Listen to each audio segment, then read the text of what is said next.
家好，在种植黑芥蓝菜之前呢，日前整地的时候刚好有挖到地瓜叶长的地瓜，就顺道展示与回答之前观众朋友的提问。这地瓜叶的地瓜呢是白色的，因为据家母说不好吃，所以也就没有尝试吃看看了。所以如果想扦插的话呢，直接买地瓜叶回来扦插会比较方便。前半段移植的技巧呢大多雷同所以也就不多说明移植技巧了。而先来个机会教育简单介绍一下黑芥蓝菜的种植时机啦。芥蓝菜呢本身有多个品种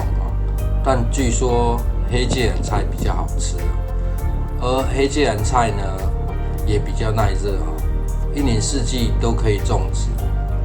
但耐热这件事情呢，并不表示在热天种植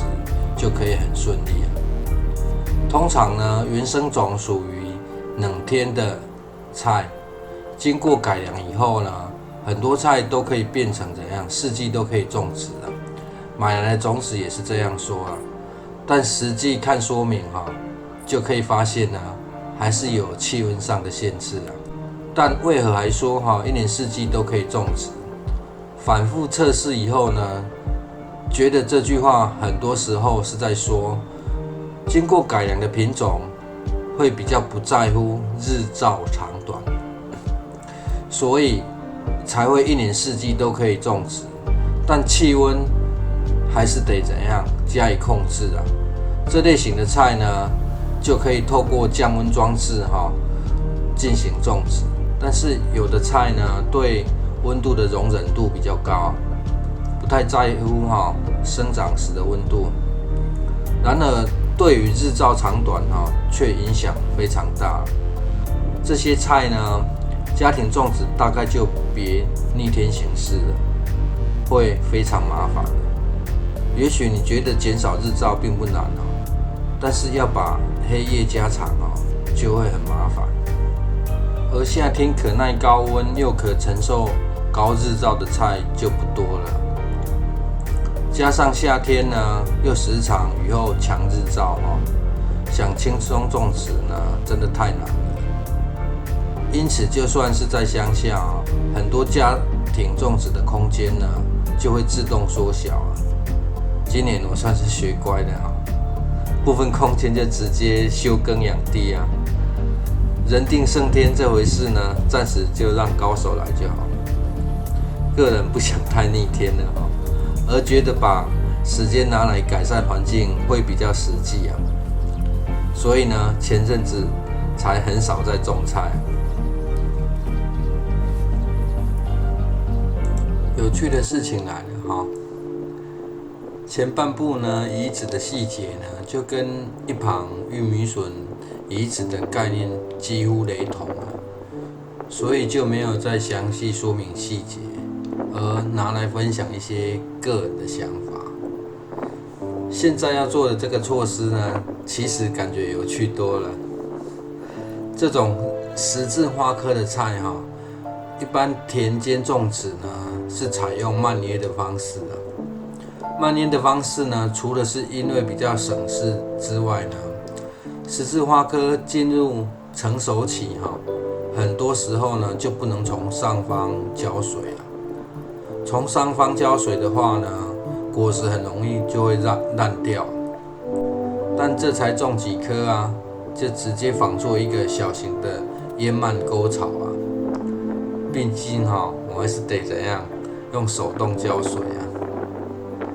先苦后甘，懒人的省事方法来了。先在一旁呢挖出一条沟槽预期呢浇水的方式是在定点浇水，让水自动呢环绕流动就好。而浇水的方式呢，移植前3天是有直接浇在植株上面，日后呢就只浇在沟槽里。这样的目的呢是让它的根系可以因为要吸水，然后往下钻的，这样可以让植株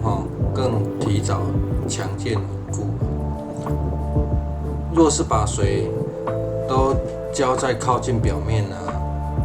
过于轻松吸水会容易造成腐根啊。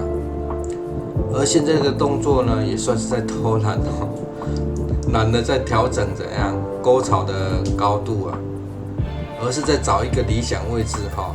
浇水下去呢，水可以自动怎样往两侧移动。接着呢，防虫网就顺便也搭设一下。如果你是第一次想种十字花科的菜，比如说高丽菜或花椰菜的话，但是又不想使用农药，强烈的建议呢是你要搭设防虫网。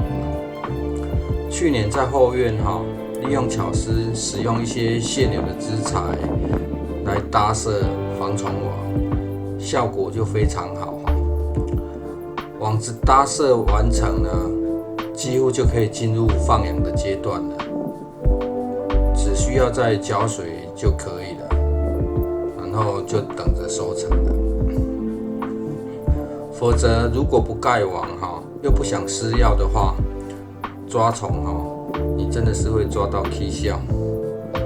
而这种弹性棒呢，搭网子会更轻松了，也容易收纳，更不占空间啊。唯一要特别要注意的一件事情啊，就是防虫网的宽度啊。这种网子呢，它有不同的 size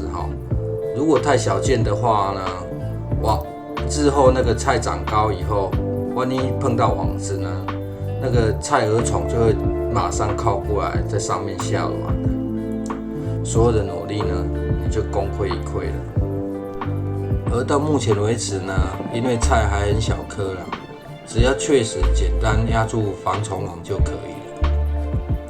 内部的环绕沟槽呢，可以不用急着做啊，等有空的时间再处理即可。大概就约有1个月的时间可以慢慢搞啊。现在只要再设置可以不用先网但是可在同一个定点浇水。后来呢，虽然已经控制可在同一个定点浇水但是就是有人一直想给我偷浇水，浇的方式又不是我想要的那种方法真的是气到很想把全部都挖掉。反正很难沟通就是了啦。不知你是否也会遇到一些种菜的人呢，就只信自己的那一套方法。原本这么有趣的事情呢，被搞得很生气就是。谢谢收看。